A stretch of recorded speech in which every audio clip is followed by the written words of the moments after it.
I'm to the place right now, if you vote Democrat, I don't even want you around this church. You can get out.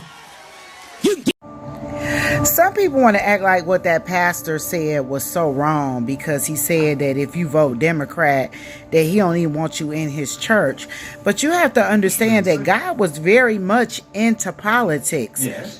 In the Bible. If you look in the Bible, God was the one who chose and anointed kings. He sent prophets and priests to go anoint the next king. He was very involved in the laws that were passed in the land, because anytime there were laws passed that instilled new gods or expanded false religion or did things that entrapped and enslaved people and hindered their ability to serve and worship God, God came in with a strong hand and overturned those governments and installed new people to take over. You have to remember, Egypt, Pharaoh had people enslaved to them and was not allowing them to freely worship God, and was keeping them enslaved to Egypt. So God went in through Moses and freed the people from Egypt. And not only that, when Egypt chose to chase after them,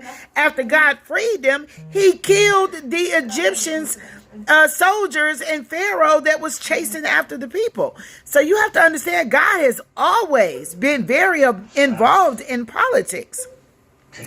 It wasn't until the people chose to separate themselves from the priests, being the ones to ordain the kings, that the government started to become more secular, and that people started to push God out of government.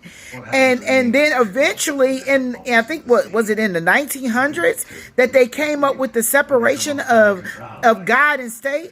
God has always been a part of government. God has always been the foundation of government. God's laws and God's rules and God's word has always been the foundation of government.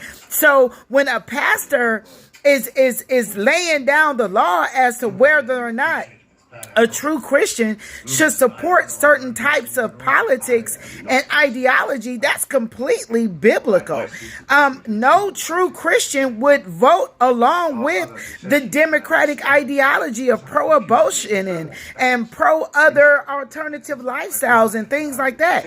Those things do not line up with God. So you have to understand that he's well within his right to separate his congregation based on those political ideologies, because you cannot miss light and dark. You cannot miss God and Satan.